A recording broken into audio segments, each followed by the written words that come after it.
I would hear Dancing Through Life and I would want to scream.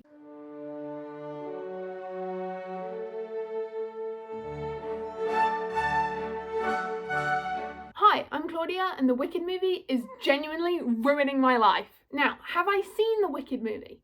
No. And now you might be thinking, Claudia, how have you not seen the Wicked movie? Everyone went to go and see it when it was in cinemas. Why have you not seen it? I was going to, but I didn't want to go on my own and no one else wanted to go with me, so I just kind of didn't go, and now I'm just kind of waiting until it comes out on streaming to watch it. But at this point I have seen so much of it just through like social media that I feel like I've watched most of the movie anyway. And the songs are literally everywhere, so it's not like I haven't heard any of them. But to properly tell the story of how this movie is actually ruining my life, we have to go all the way back to 2011. Now, I don't know if I've mentioned this before online, but I used to be a dancer. From the age of 3 to the age of 18, I took dance classes multiple times a week, and I took part in my dance school's annual show at the end of every year. I also did competitions and a bunch of other stuff, but what's really important for this is the annual show. Now, my dance school was not just a dance school, we also did a lot of musical theatre stuff. And that meant every year we do some kind of big singing thing. And when I was younger, that used to be kind of a whole singing like section of the show. Basically, to this day, the show is split into 2 acts, Act 1 and Act 2. And back when I was younger, Act 1 also then used to be split further into 2 sections. And those 2 sections would have different themes. The first section would usually be the first 2/3 of the act, and then the second section would be the last third, and that would be the more musical theatre type section. And in 2011, the musical theatre section was Wicked. And this section was only about 4 or 5 dances, so obviously you couldn't do the whole plot of Wicked, but they did like a good portion of it. Now in 2011, I was 6 years old, so that meant I was in the youngest age group that we had. And the youngest age group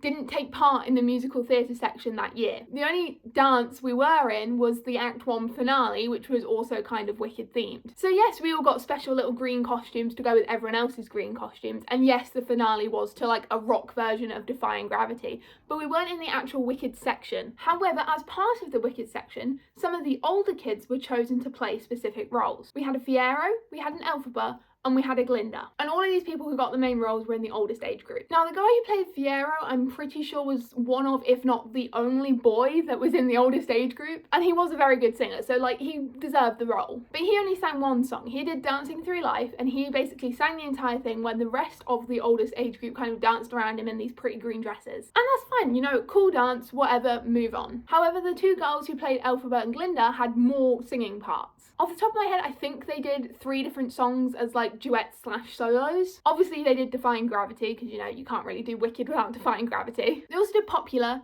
and then as a duet they did What Is This Feeling, which some people also call Loathing. It's that song at the start of the musical where Elphaba and Glinda are singing about how much they hate each other. You know that one? There has been some confusion over rooming here at Shiz. And that's basically all you need to know about what happened in that show. I wasn't in it, it happened, we moved on. Then in 2015, I actually went to go and see Wicked on the West End. I was 10 and I thought it was the best thing in the world. I absolutely loved it. And while I was there, I bought this like Wicked bomber jacket, and I don't know where it is. I know I still have it because I wore it every day for months, but I do not know where it is. It's probably somewhere in the back of my wardrobe and I can't find it right now. I tried to find it for like 10 minutes and I couldn't. Okay, I was going through a lot in my wardrobe and like yanking everything out, and I didn't want to really make a mess. So I put on a green t-shirt. Okay, I've made an effort. Not that jacket would have still fitted me, you know, I'm now 20, it's been 10 years, like, come on. But I would have liked to show it to you, you know? Anyway, what we now need to talk about is 2021. Obviously in 2020, we didn't have an annual show at my dance school because, you know, lockdown. And then we only came back to in-person dance classes, I think about halfway through 2021. But my dance school decided that we would do a 2021 show in January of 2022. Usually we would do all of our annual shows in like November, December time. However, the theatre we usually used was doing renovations, so we had to book another theatre and they could only get us in January, so we had to do it in January. And because we had way less time than normal to like choreograph and then learn all of the dances, my dance teachers made a decision. Now I'm pretty sure it's like the head of my dance school that made this decision, not like the actual teachers, but you know what I mean. The like dance school itself made the decision, and the decision was made that this show would be all about nostalgia, which was also the name of the show that year. And basically what that meant is that we would redo old dances and kind of revamp them a bit. We did a few new dances as well, mostly with the theme of like memories and remembering, but most of them are like old dances from years past that we were redoing. And the person who was deciding all of these was our head choreographer, who was not the same as the head of the dance school. There's like different people who do different things. But the person who was head choreographer and who was also my dance teacher for as long as I can pretty much remember was also the same person who played Elphaba, the first time we did Wicked. So obviously we were doing a Wicked section again. This Wicked section was way smaller though. It was 2 dances plus the Act 2 finale, and that was it. And one of those dances was just a solo where someone sang The Wizard and I because it was their final show, so they got like a big solo moment, you know? So really it was just one dance. And this time in the oldest age group, yet again, we have only one boy. So they decide the oldest age group, which were called the seniors, they would do Dancing Through Life. And by this point, I was one of those seniors. This was actually my penultimate show. I only had one more after this. So the plan for this dance was pretty much the same as last time, and that was he sings, we all dance around him. The end. It also helped that a few years before we had done a different dance that required like sparkly green dresses, so we could just reuse those costumes. And we started this dance with hope. We shouldn't have had hope. This dance was one of, if not the worst thing I have ever taken part of in my entire dance career. And I've been in some pretty bad dances, but this one was just traumatic. When we started choreographing this, my dance classes had actually just moved locations. For our Saturday class where we would learn dances for our annual show, we would usually do it at one of the local secondary schools. However, we had just moved to another one of the local secondary schools that had not as nice of rooms. The room was like long and skinny, which means if you do the dance facing one way, you don't have enough room. If you do the dance facing the other way, you don't have enough room. So that already made it pretty hard to choreograph the dance. But then they chose who was going to choreograph it. We had a few different dance teachers at my dance school, and they would all choreograph for all the age groups. And when they decided what dances they would be doing, they would all kind of claim different dances to be, oh, I want to choreograph that one. And the dance teacher who did Dancing Through Life was not the best choice. Off the top of my head, because this was like quite a few years ago now, I think she was one of, if not the youngest dance teachers we had. And when you've got a group of like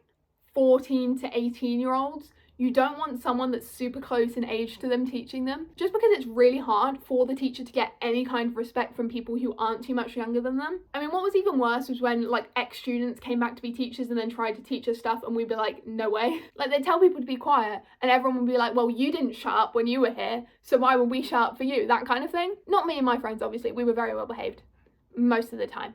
I was always very well behaved. And on top of having like a not great choice for choreographer, they also decided to put the dance in heels. Now, the original dance was in heels, so yeah, it kind of made sense. But by this point, 99% of the people in this dance had never danced in heels before. Now, heels are not easy to dance in. Once you get the hang of it, you're all right, but it takes a while to, you know, get used to it. Luckily, when we originally set the dance, we didn't practice in heels. We waited till we like knew it fully, and then we put the heels on, which I think kind of helped. But I've actually got one of my old dance heels here to show you. I got this out the cupboard where we keep mine and my sister's old dance stuff. As you can see, the heel like isn't super high. I'd say it's about like an inch, maybe an inch and a half. The thing about dance heels is because you have to dance with them, they're very soft-soled, like you can bend these pretty far. And at my dance school, we called these New Yorkers. I don't know if that's like the actual name everywhere, but that's what we called these kind of heels. These are generally the heels I wore for this dance. We had to have black ones because they thought green dress, black heels is very like Wicked coded. And these aren't like proper dance heels from like a reputable company. I'm pretty sure my mum got these online and it was like buy one, get one half price, because me and my sister only used these for 2 dances in our entire dance career.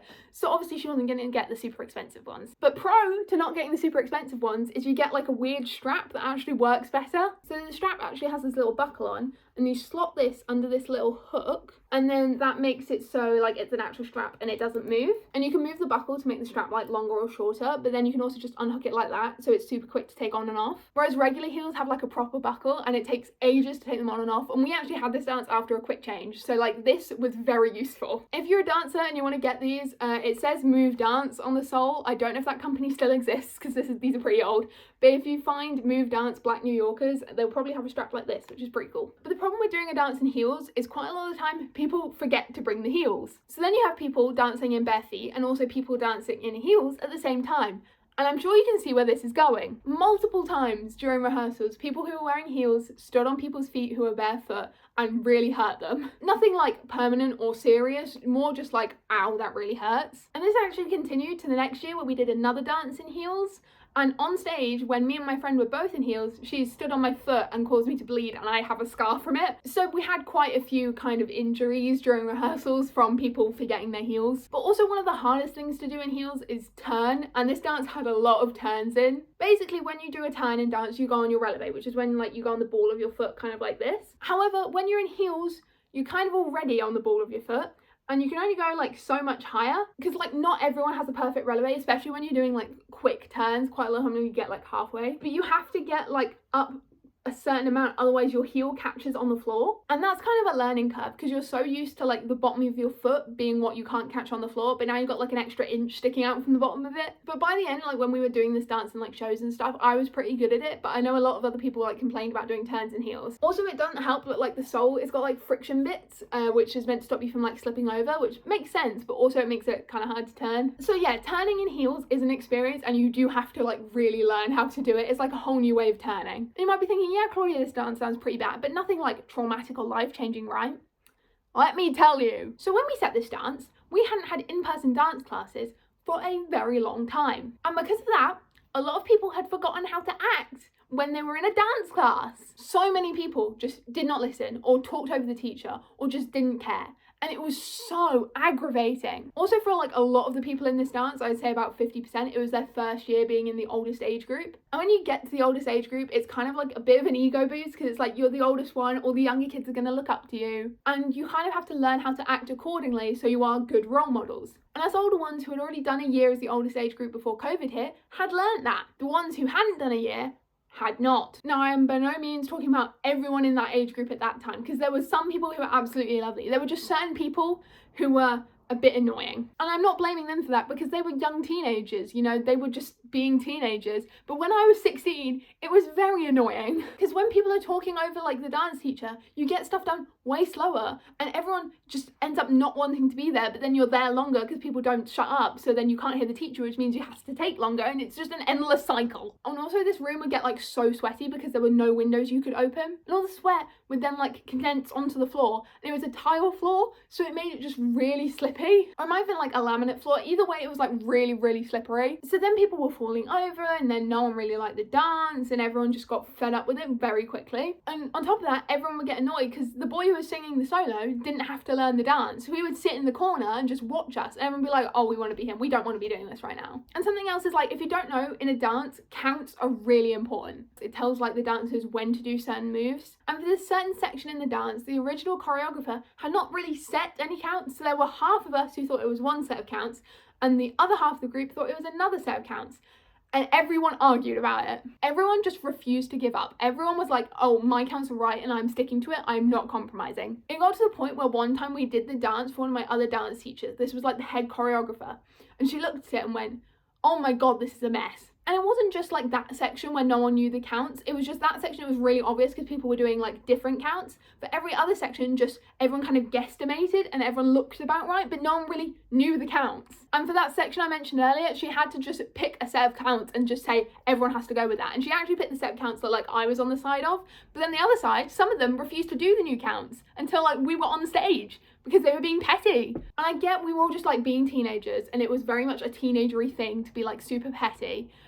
But at the time, I wanted to scream on several occasions. It was just so traumatic trying to learn that dance. It was awful. And now we get to the end of 2024, and the Wicked movie comes out. And part of the movie is the song Dancing Through Life. And you know, I knew the song was going to be in it because I know the Wicked soundtrack. And actually, when I was still planning on going and seeing it, me and my sister kept making jokes, being like, whenever Dancing Through Life comes on, we're going to have to cover our eyes and ears because we cannot watch that. But originally, when like the film first came out, the most popular songs were Defying Gravity and Popular, which, you know, makes sense. But also, then someone decided to start a trend to Dancing Through Life. Now, I have no qualms with the choreography, okay? I actually don't know how they made that dance look that good. I don't actually know if the version of Dancing Through Life we danced to was like slightly slowed down or something, because when we did it, everything seemed like slightly too slow. But then in the movie, it seems like really good, so I don't know what happened there. But that meant when I was scrolling on TikTok, because I see quite a lot of dance stuff, because, you know, I'm an ex-dancer, I would see so much Dancing Through Life. I would hear Dancing Through Life and I would want to scream. And people started like other trends where they would post a montage of them dancing with like Dancing Through Life as like a background song. And there was a point where it was literally every other TikTok on my page, and I actually wanted to pull my hair out. I don't want to be reminded that stupid dance with the stupid shoes, okay? The only thing good about that dance was the costumes. They were really cool, okay? They were like green sequin dresses, but the sequins were like reversible, so they could be green or silver. It was really cool. And now when I'm filming this, it's the end of March, so kind of like the Wicked mania has died down somewhat. I am expecting that it's going to crop back up once when the film goes on streaming, because, you know, everyone will watch it again. And then again when part 2 comes out at the end of this year. which I'm even more scared by. And now it's not on TikTok so much and it's not so bad, but sometimes it does pop up and it's like a full-on jump scare. So yeah, one of the biggest movies of the last few years is ruining my life, and will probably continue to do so at least for another year. And now if you're still watching, I kind of have to do the awkward, kind of cringy YouTube thing and ask you to like the video and maybe subscribe. I post a bunch of stuff about fanfiction, fandoms, and also general stuff about my life like this. So if you enjoyed it, you'll probably enjoy some of my other stuff. And I'd really, really appreciate it if you subscribed. Also, if you mostly watch my fanfiction stuff, but you watched this video and like really enjoyed it, leave a comment down below and I'll do some more stuff like this, just talking about my life. I will still post videos about fanfiction, don't worry, like my next video that I have planned is all about fanfiction, but I want to do some other stuff about my life as well, but only if you enjoy it, you know? Also, I want to say a massive thank you for 150 subscribers. My last thank you was, I think, for 60 subscribers. And now we're on like 150, so this is kind of insane. Basically, one of my YouTube shorts did like pretty well and loads of people subscribed, and now there's a bunch of you here. Hi! So also, like, if you're new here, like, go check out my other videos. I have like a bunch of full-length ones, not just shorts. I'm not just a shorts girl, I'm a full-length girl as well. But a massive thank you for 150 subscribers. I know it seems like really small in comparison to big creators, but for someone like me who is doing this purely for fun and like when I can, it's like a massive deal. And I really enjoy making these videos, so seeing that a bunch of you enjoy them too is like super crazy, so thank you so much. If you want to follow me on any other socials, I'll link them down below, but you can find me at ThisIsClauds on Twitter, TikTok and Blue Sky. I post TikToks literally every single day all about fanfiction, so if you're into that, go follow me over there. So yeah, I've been Claudia, I hope you enjoyed the video and I'll hopefully see you all soon. Bye!